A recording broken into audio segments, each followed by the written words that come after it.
I wasn't expecting the second episode of the Digital Circus to drop so soon, but here it is already, and it's pretty darn good. The graphics have changed up a bit, there are some new dubbings, and the storyline with Gamigu is the absolute gem of this episode. All in all, I've watched the Digital Circus in 7+ different languages. That includes Spanish, Polish, German, Russian, Turkish, French, Ukrainian, and more. And there were many changes across these versions, so let's dive in without further ado.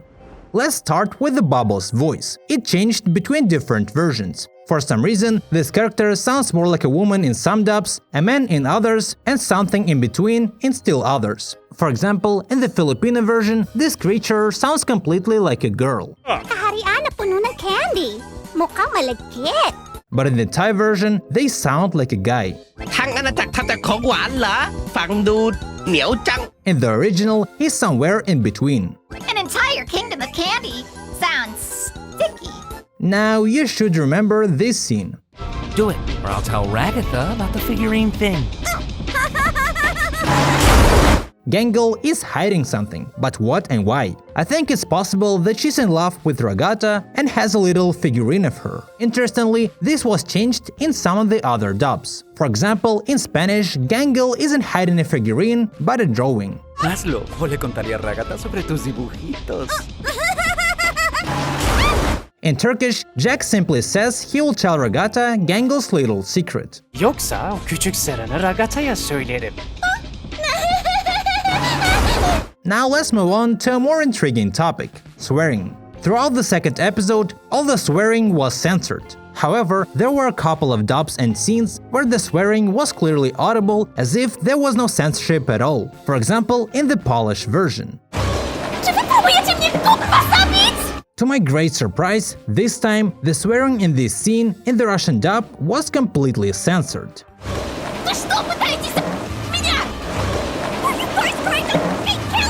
As you remember, in one of the scenes, Jack said Ragata's hair looks like licorice, but in the Turkish version, he says it looks like a mop. And it's true, it does look like a mop.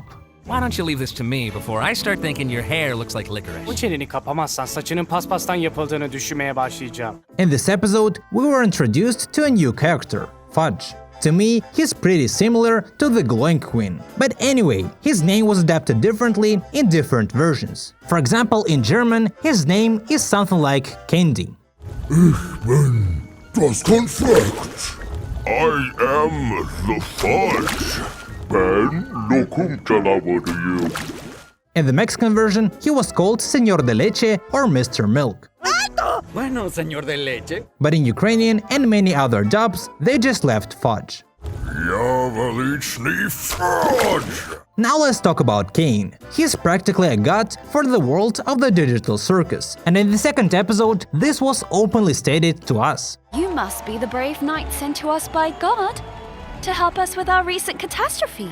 Interestingly, because of the peculiarities of the Russian and Ukrainian languages, the characters constantly said phrases that involve God. It's something like, oh my god.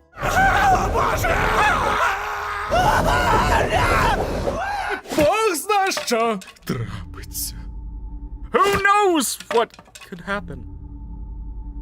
Oh, Боже. Oh, man. So it partially looks like the characters constantly address Cain since he is God. Of course, this wasn't done intentionally, but it turned out pretty funny in my opinion. Now, Fudge's voice was very different in some versions. For example, his voice has almost no sound effects in Japanese, unlike in the American version. Just after I ate too many of the delicious town folk. Another memorable reference was to Augustus Gloop, a character from Willy Wonka. We're one tanker away from being Augustus Gloop. In some versions, this was changed. For example, in the Russian dub, Jack says this. Одна плавучая цистерна отделяет нас от участи жирного пацана из Вилли Вонки. It sounds rougher than the original, but this was probably done because the translators thought that not many people would remember the name of this character. The French version went further and completely replaced this reference with Easter chocolates. Sans ce camion, on serait déjà devenus des chocolats de Pâques. Also in some dubs, too much echo is added, but in others, there's almost none. For example, compare the Brazilian and Indonesian versions. Isso faz sentido. A propósito, qual é o seu nome? Ya, masuk akal sih.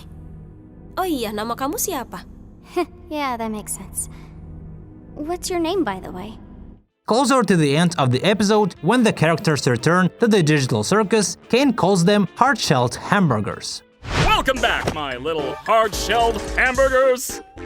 In other versions, this was changed. For example, in Polish, instead of hamburgers, there are sausages here. Witam z powrotem, wy moi parówkowi skrytożercy! Also, it seems like a meme in Poland, but I don't quite get it. If you're from Poland, please write what it means in the comments. In the Ukrainian version, there are cutlets instead. Радий усіх бачити, мої котлетки по-моцному! And in Turkish, there is something about grilled cheese sandwiches. Hoş geldiniz benim küçük çift kaşarlı tostlarım. Willkommen zurück, meine kleinen Genossen! The Ukrainian version made an interesting change in the middle of the episode. Here is how it was in the original. Do my eyes deceive me? And here is how they did it in Ukrainian.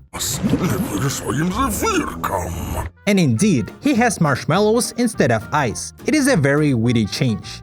Also, the Ukrainian and Russian dubs did a fascinating thing in one scene at the beginning of the episode. Here the crocodiles talk about their boss mother. Do you think your mum's gonna pull through if we get all this back to the village?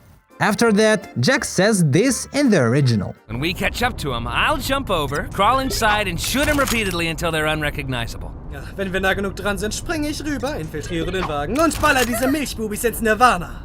But in Russian and Ukrainian, there's a different phrase here. It can be translated as shoot them until their own mother doesn't recognize them. Как только мы их догоним, я прыгну к ним, заберусь внутрь и буду шмалять, пока их родная мать не узнает. Ми їх наздоганяємо, я застрибую в їхній транспорт і шмаляю, доки їх рідна мати не впізнає. This is very cool because it references and answers what the crocodile said about Gamigu's mother. Now, in my video about the first episode of the Digital Circus, I mentioned that the Ukrainian version overdid it with the sound effects on the Bubble's voice. Well, in the second episode, they fixed this problem. Just compare. Королівство з цукерок? Звучить липко. Gamigu was perhaps the most memorable character of the second episode. His entire story is undoubtedly tragic and depressing. In the scene where Kane kills him, some dubs have a pretty scary sound, but it's not there in others. Compare, for example, Polish and Arabic versions. Chyba mamy tu nieproszonego gościa! Że co? أراك دخلت بالخطأ. مهلا. The sound in Polish scares me. Overall, there were many strange things in Polish. For example, at the beginning, Kane says that he is testing a new AI that is 57 times more immersive. This is the case in all dubs except Polish. I'm testing out a new AI in this one! It should be 57 times more immersive! Tym razem testuję w nim nowe AI! Tym razem będzie 52 razy bardziej imersyjne! I don't know why they changed 57 to 52, but that's how it is. By the way, the Polish dub was recently added to the first episode as well, and there were some pretty funny details in it too. First, in the scene where Kinger catches Zubul, he mentions a Polish show with the same name, Jeden z 10. You didn't experience a game show in there, did you? W środku nie było gry w 1 z 10, co nie? In addition, in the end, Jax calls Kinger the Minister of Digitization. I don't know why they translated it that way. Since when are you an expert on the digital world? Co ty jesteś jakiś minister cyfryzacji? Also, for some reason, the voices of some characters were changed in the Russian and German dubs compared to the first episode.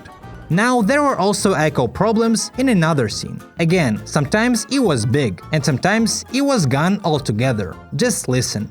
При самом худшем сценарии мы всегда сможем попросить Кейна найти ее. Kalau situasinya tambah parah, kita bisa minta tolong Kane buat nyari Pomni. 최악의 경우에는 케인한테 찾아달라고 하면 돼. Overall, there were many memorable changes in the different versions. I liked many of the decisions made by the Russian, Ukrainian, and Turkish localizers. I can't even say which dub was bad. It seemed that Polish sometimes didn't have the best sound processing. But overall, it was tolerable. I really liked the second episode itself as well, especially the Gamigu story. What language did you watch the Digital Circus in? Let me know in the comments. See ya.